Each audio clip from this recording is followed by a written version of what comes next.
Ladies and gentlemen, welcome to the Content Patch for the 19th of November 2012. My name is TotalBiscuit, bringing you around 20 minutes of gaming news and comment. Coming up in the show today, Star Wars Free-to-Play has now launched, my full commentary on that particular subject. Black Ops 2 sales top $500 million in 24 hours. Star Citizen raises the most money for any crowd-funded game ever. The Wii U's future according to the analysts as the console launches, and the Deus Ex movie gets a director.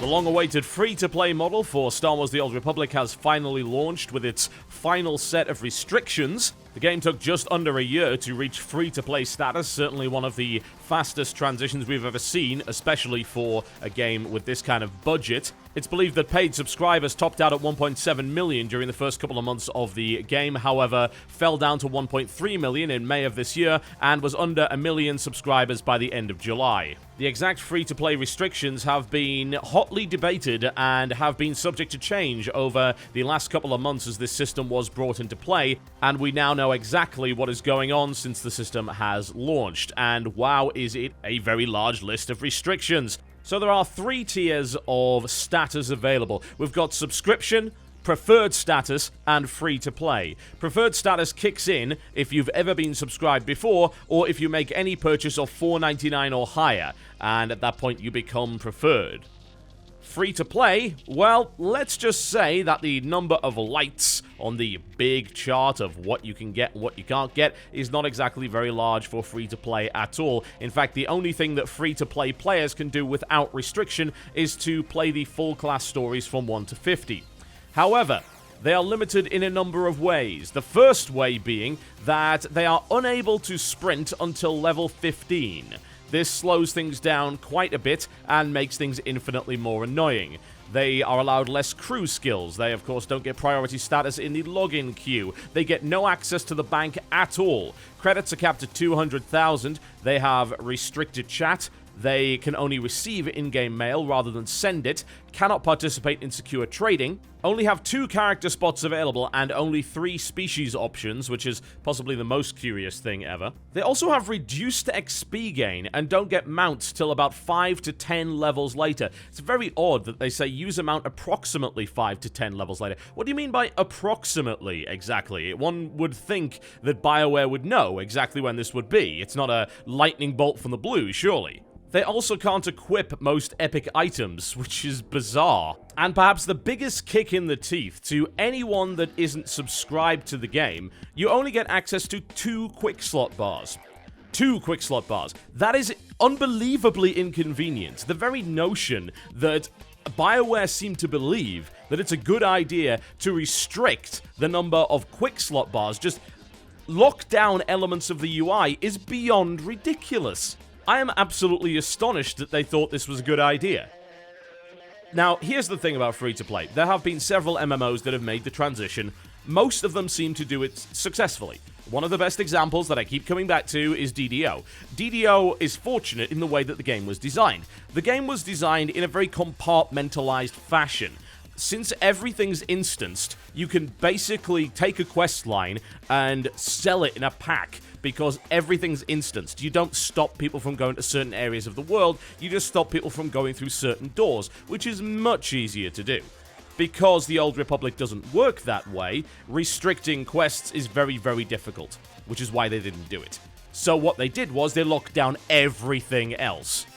We're talking about war zones, operations, flashpoints, space missions, and then you just get to this petty stuff, like, sprinting, later mounts, 2 quick bars. God, that just boggles my mind. DDO has a wonderful system to do this, and it's inherent in its design, and the transition was great. Essentially, you can access a lot of the content, but not all of it. You can access enough of the content to be able to reach max level, but it will involve some repetition. Now, that game is kind of designed around repetition anyway, because you play the dungeons again on harder difficulties to get better loot and better XP and things like that. But you have to do more of it if you're a free-to-play player. Alternatively, you can purchase the packs that you want to do. So if you have a look and say, I really like the idea of this adventure pack, and you get a bunch of quests as a result of purchasing that, or One of your friends can give you a guest pass, which costs them a tiny amount of turbine points, and then they give you a guest pass, and you basically run the dungeon with them in a certain period of time, and that's that. That's elegant. That's a really nice solution. This game, on the other hand, has gone entirely the other way. Now, there are some restrictions that I'm okay with, honestly. Some of this stuff is kind of convenience. Like emergency fleet pass. You know, this is a kind of a convenience thing. I'm okay with that not being there. Quick travel lockdowns, longer cooldown periods. Okay, that's fine. That's reasonable. Once again, pretty much convenience. But stuff like leveling up, I mean, the XP gain rate, it's just a horrible, horrible notion. Why on earth would you want to drag that out more often? There are even punishments for unmodding a weapon, for instance. It costs more credits if you're unsubscribed in order to do that. Even a preferred member has to pay more credits. This was the entirely wrong way to do it, honestly. Now, there is a line to be drawn. You do have to, at some point, say, yes, free-to-play players are second-class citizens. That is the reality of the situation. And that's fine. But what you don't want to be doing is consistently reminding them of it, shoving it in their face at every possible opportunity. That is a terrible way to engender consumer loyalty. You want to make people feel like they want to support you with a subscription and microtransactions. You don't want to punish them horribly for it. And that, by the looks of it, is exactly what they managed to do with Star Wars Free-to-Play. So forgive me if I don't come back to that game anytime soon.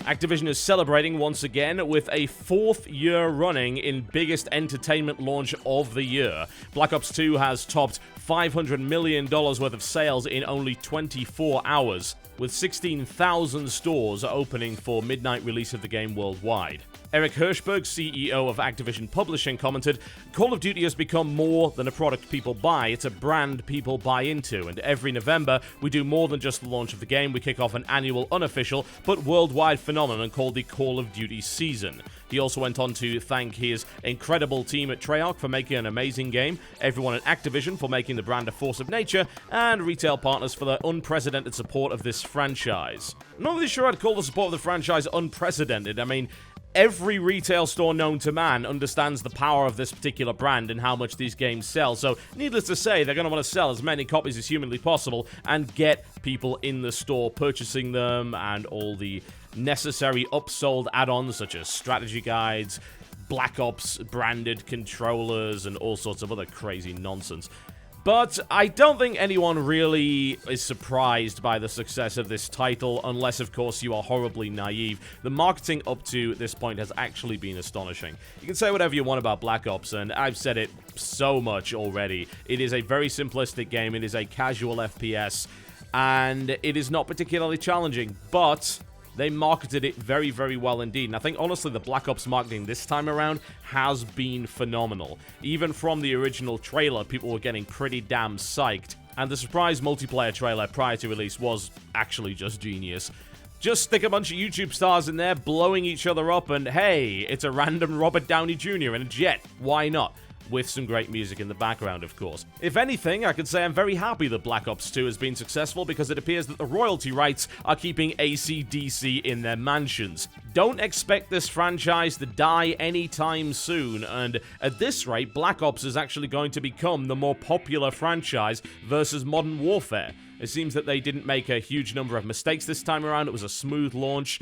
But we will see how the community fares further down the line. The same things were said of Modern Warfare 3, and after a couple of months, there was a major backlash against the title when people suddenly figured out that actually, it wasn't really that well designed at all. Balance problems and all manner of other things, including poorly designed maps, were getting in the way. There are already murmurings within the competitive community that the map design has once again fallen flat on its face with Black Ops 2, and it doesn't really have much of a future as a competitive title, which, needless to say, would be not what they were looking for when putting a lot of money in a big bet on esports with this Codcaster interface, elite tournaments, league play, and all sorts of other stuff. So we'll see how that one turns out, and expect DLC to be rolling out as quickly as they can manufacture it.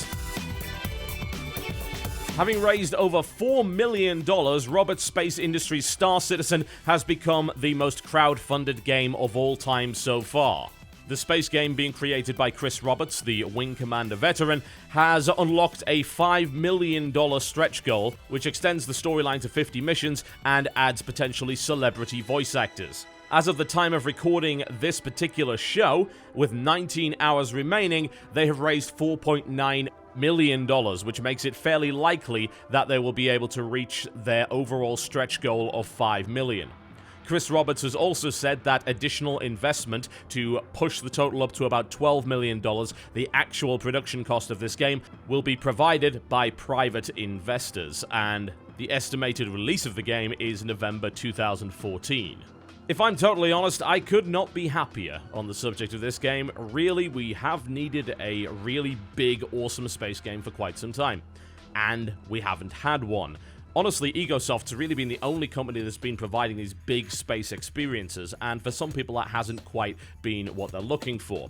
Star Citizen does provide the Squadron 42 storyline, and that is essentially an entire game, a single-player campaign whereby you are a fighter pilot. The Star Citizen model is based around a kind of meta multiplayer, a persistent universe, which is rather intriguing indeed. I'm very interested to see how this turns out. I'm pretty damn confident in Chris Roberts. He's not messing around. He came to the table with a lot of very promising assets indeed. He's clearly put a hell of a lot of thought into this particular title, which as far as I'm concerned is enough for me to be convinced that this is going to kick unfathomable amounts of arse. I'm hoping it will. I really, really do. For those saying that this will be a revival of the space genre, I don't really think so. It's the same argument as saying, oh, Kickstarter will be the revival of the Black Isle style of RPG, for instance, or the classic style of point and click, just because we have success with Wasteland 2, Project Eternity, and Double Fine Adventure. Well, honestly, that shows particular faith in specific brands, very specific brands and very specific people. It does not show overall market faith in space sims. So I would hope, actually, that there's not this big surge of people trying to make these games, because I could see an awful lot of them falling flat on their face, and the last thing we want is for the small bubble that we've got bursting immediately because everyone says, put it all on space sims, and then loses all of their money. Not a very good idea indeed, but congratulations. Congratulations to Chris Roberts, who has run one of the best and most exciting campaigns ever. Not to mention that the majority of the money he raised was not actually on Kickstarter at all, which gives me faith that overall crowdfunding models do work outside of Kickstarter, which is great, just in case Kickstarter decides to go bad at any point. The last thing I think we want with something as interesting as Kickstarter is the Steam idea, where people will only kickstart if it's on Kickstarter, just as they would only buy if it was on Steam. The Wii U has finally been released. Yes, indeed, we finally get a new under-the-television console. How long has it been?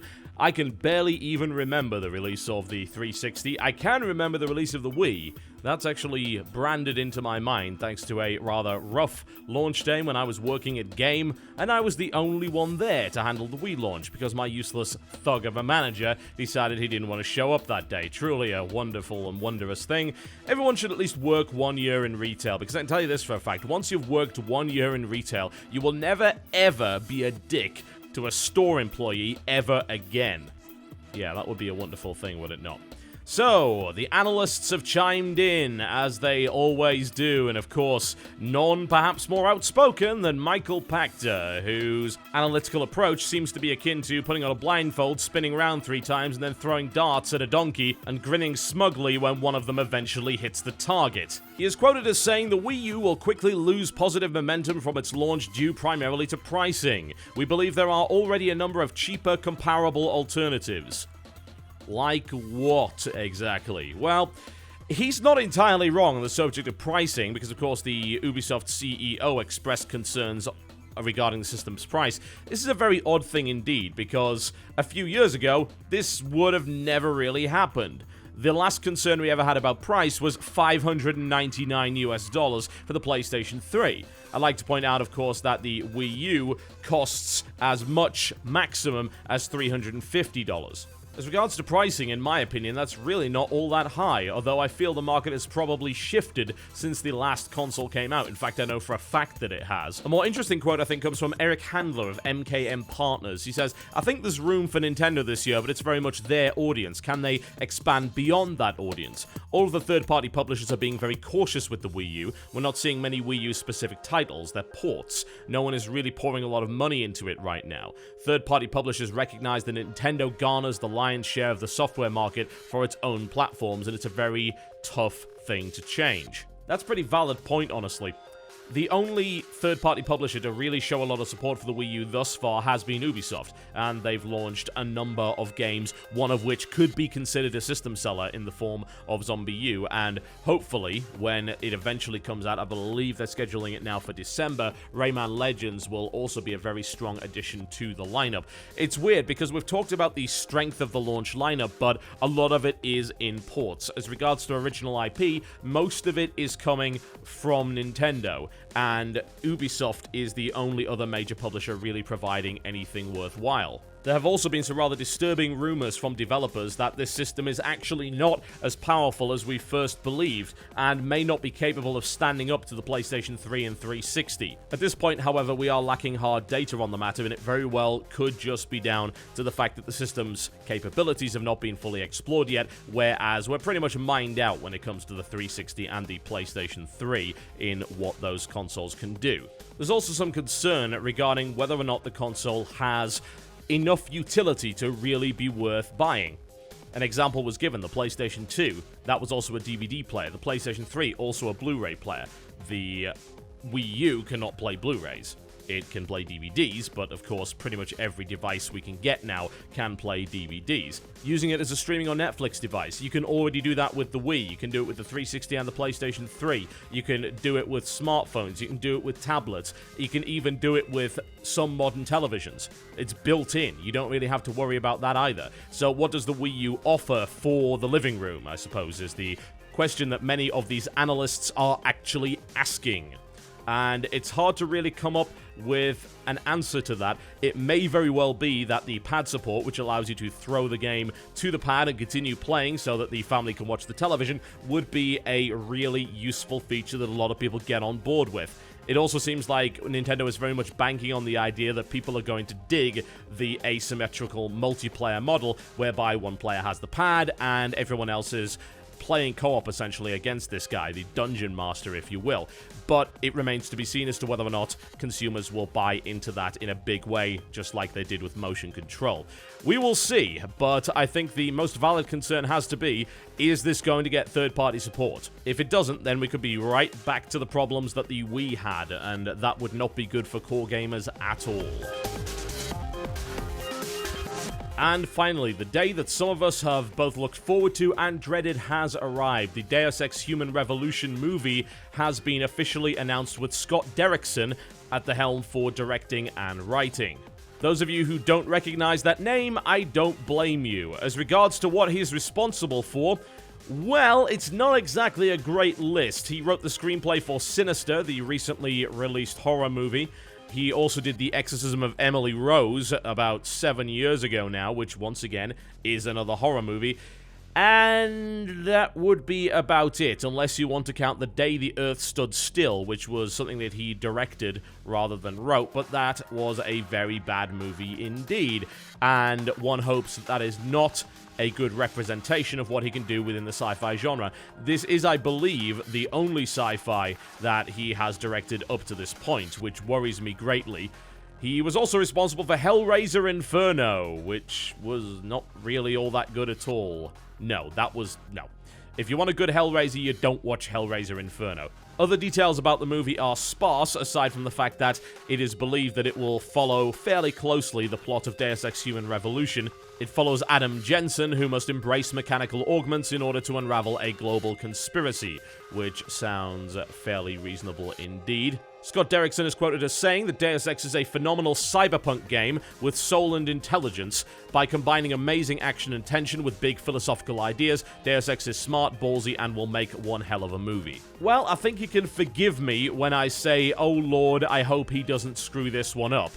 I think Human Revolution is a pretty good one to go for. It's a little bit more visually appealing. If you were to remake Deus Ex, for instance, Deus Ex is fairly dark and grimy, whereas Deus Ex Human Revolution has this interesting Renaissance theme going on with it, which is something that you could very nicely represent within a film. I don't feel that it would work all that well if you were to go back to the original game. You know, that would be something that I think would be fantastic as a series, for instance, but I find that very unlikely. I don't think that's ever going to happen. Well, we'll see how it turns out. Let's be honest, video game to movie adaptations have not exactly been great lately. One could say that we're entering a new era of that, with big budget adaptations of a variety of fairly popular video games, but since we haven't really seen any of those come to light as of yet, I am going to be as pessimistic as possible in the hopes that I am pleasantly surprised. When I do finally go and see Human Revolution, I thoroughly expect it, however, to be an absolute disaster, and I'm bracing myself for that. Okay, folks, that's me done for the day. Thank you very much for watching the content patch, and I will see you next time.